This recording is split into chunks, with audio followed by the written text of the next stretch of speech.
Because D&D has become pretty popular in online media and basically mainstream these days, it's pretty easy to forget the fact that the core rules that we all just accept are actually not the only rules that are out there. In the DMG and the Player's Handbook, there are tons of different rules that are kind of buried amongst everything else and are usually ignored because they're not used in most online forms of D&D. Critical Role, Dimension 20, the Adventure Zone, etc. But they're really fascinating, and I think they can make the most fun kinds of games if used properly. I mean, after all, one of the rules I'm going to talk about literally lets the player take the place of the DM, which, yeah, that's a pretty big change. So let's talk about it. So what we're talking about today is the idea of plot points. Plot points are a variant rule in the Dungeon Master's Workshop section, Chapter 9 of the DMG. What plot points are basically a way to let the players influence the plot more than just what their characters do. It's almost a way of allowing them to take over the DM seat, or in case one of these rules, literally taking over the DM seat, in order to influence a story in a fourth wall breaking meta sense. They are able to influence the plot outside of only the actions that they take. It allows a much more collaborative storytelling aspect than even D&D already was. It can be very good for those players who really want to drive forward action sometimes, but the DM doesn't quite know how. The other part of this, and the more unfortunate part, is it really takes away some of the agency of the DM. And so before talking about these rules, I want to make one thing incredibly clear. Rule 0 still is in effect when talking about these variant rules. And Rule 0, for those of you who don't know, is a rule that is spoken and accepted amongst the D&D community that the DM always has final say over all rules. This is to keep the rules from getting in the way of the fun, and it is the same case here. Now, let's jump into it. What are these rules using plot points? Well, plot points are basically points that you can give the players which they can cash in to cause certain things to happen in the game. Think of it as like an inspiration that's already assigned to the players that they can expect to be able to use at some point. Now, there are different ways of using these. You can use the plot points to say, only use them once per session, or they only get one per game, or maybe they only get one at certain designated times. At certain points in the campaign, their plot points refresh, and so they gotta use them before it happens. And there's a few different variant rules of how the players can cash in these plot points. The first one is something called What a Twist. What a Twist is basically a way where the players can take what's going on and they can cash in a plot point to say, I would like to add a twist here, and then they get to decide the twist. Now, there is a caveat to this. It does recommend that the players take a minute to discuss the twist you would like to enact and receive feedback on it before cashing in your point to the DM. And this looks like something as simple as you are in a tunnel and you are getting run down by a monster, and suddenly you cash in a plot point and say, I would like to find a secret door. Now the DM has to figure out why the secret door was there, which as an improv DM would be very fun, and I really enjoy the idea of suddenly trying to take the idea that the players had and add it into the narrative. The problem with this, as I'm sure many of you are already thinking, is it allows a lot of deus ex machina. And that is why I think these rules specifically should only be used with a group of people who are more interested in telling an interesting, complex narrative rather than trying to get through the adventure. And there's nothing wrong with trying to get through the adventure. A lot of D&D players play that way, and that's totally fine. But these rules will take away a lot of that excitement. I mean, really, for somebody who's trying to get through the adventure, you're really just trying to do what you need to do, use your mechanics, and then suddenly you have a point that just lets you invent something. I mean, that's not as exciting as anything else, and that's why this really needs to be done with the right group of people. But if you have a good group of improv/theater kids, it could be really interesting. And in case anybody wanted to follow along, you can find these rules on page 269 of the DMG. But the second option for plot points is called the plot thickens, and it's incredibly similar to What a Twist. But the plot thickens is a little bit more extra. What it means is whenever a player spends a plot point, they can do the same thing we just discussed, but the player to their left or their right then introduces a complication to go alongside this plot point. And I particularly like this. It reminds me of the rules from things like Monster of the Week. For those of you who have never played Monster of the Week, they have an interesting system where they roll d6s instead of d20s, and pretty much any of the Powered by the Apocalypse games typically goes by this system. When they roll their dice, the goal is not to succeed a DC, but to see how high you roll to see how well something works. If you roll a 10 or above, it typically works, no problem. If you roll a 7 through 9, usually it's gonna kind of go well, but usually the player gets to choose a complication that goes alongside it. This could mean if you're trying to cast a spell and you roll this and you get a 7 through 9, well, yes, the spell works, you are able to cast Fireball, but you, as the player, get to choose if it's going to light something on fire, if it's going to cause a further complication, if you accidentally harm yourself. And I like this method. I think it's fun to add the ability to put the problems in the hands of the players. Let them decide what it is exactly that they're going to do and what the problem is that they then have to face. And again, I cannot emphasize enough, you have to have the right group to do this, but I think it could be incredibly fun. Imagine one of the players says, oh, I found that secret door, we can escape a gelatinous cube coming down the hallway.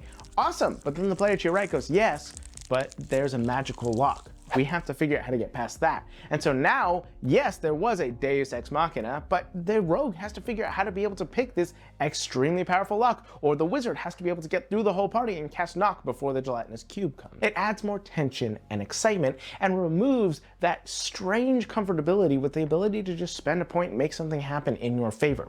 Because when you do, there's a chance something wrong happens. And that really is why I really prefer this method. If you're gonna try something like this with letting the players just add things in, if they're not comfortable with adding in more interesting things rather than just easy things, having the ability to give one of the other players an option to make things a little bit more complicated is fun. The only problem is this will inevitably lead to very quick conflict if you're not careful. I mean, seriously, imagine. Yeah, I would like to go ahead and use a plot point here. And what I would like to do is actually secretly make this NPC a spy for the BBEG, and we just gave them important information. Okay, yeah, sure. So you go ahead and do that, and you make it. And so if you could go ahead and just decide what sort of complication goes alongside that. Yeah. I think that when we realize that they are secretly alongside the BBEG, they actually have a group of assassins which immediately jump out and get a surprise round on us. Dude, you know for a fact that none of us have weapons or armor. We are going to immediately get killed. This was supposed to add tension. It wasn't supposed to get us to get TPK'd. Yeah, but it's been about 15 minutes since we last had combat, and I was really looking forward to fighting something, so if we die, at least we get to make new characters, so I don't see a problem with it. See what I mean? It's too easy for the players to conflict if not everybody is on the same page, and that's why you have to make sure that your group is ready for this kind of rule. I honestly, for this kind of rule, would not just toss it in. I would make this the core part of the campaign. Make sure that all the players know that this is going to be something you're going to be doing, and it's not something to be taken lightly. The whole story is meant to be driven forward with these plot points, and so the players should come expecting to add these complications and have a much more dynamic story. But then we get to the last rule, and the third one is the most insane out of all of them that I honestly would probably not ever use at my table, but I'm so curious to know how it might go. The last, third, and final option is a rule that's called the gods must be crazy. And one, outside of just being one of my favorite names for a rule ever, this one is absolutely bonkers insane. It allows the players to spend their plot point, of which they only get one a session, to take over DMing. And they will continue to remain in the DM seat until somebody else spends a plot point. When this happens, the assumption is that everybody has a character, and when you spend a plot point, your character then becomes an NPC that will typically remain on the sidelines. Now, the moment that I mention this, I am sure there are about 1 million people wanting to discuss in the comments about the fact that this is problematic. I mean, seriously, you can just take over the DM seat and make the story go any way you want, and you get to have your own character, which means then you can just make your PC a DM PC, give them anything you want, make everything insanely powerful, or worse, directly negatively attack one of the other people at your table when you take over the DM seat. I want to make something incredibly clear, and I'm going to be so specific and nail this out for you because I know that people are going to say something about it. If you had any of those concerns immediately about your players, this is not a rule for your table. If at any point you are thinking about this rule and think it may be a concern, I think it's a good litmus test for figuring out where the weaknesses in your group may lie. Now, that doesn't mean that it's not a good group to play with or that they're problematic, but it does mean that there are things clearly to work on.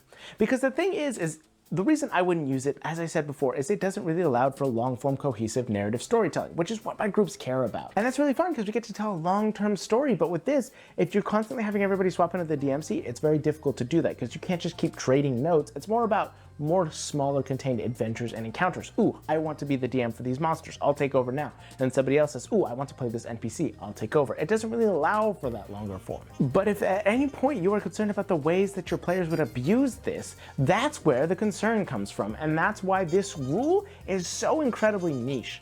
I can't imagine how many groups out there think it would be bonkers to just let anybody jump into the DM seat for a multitude of reasons.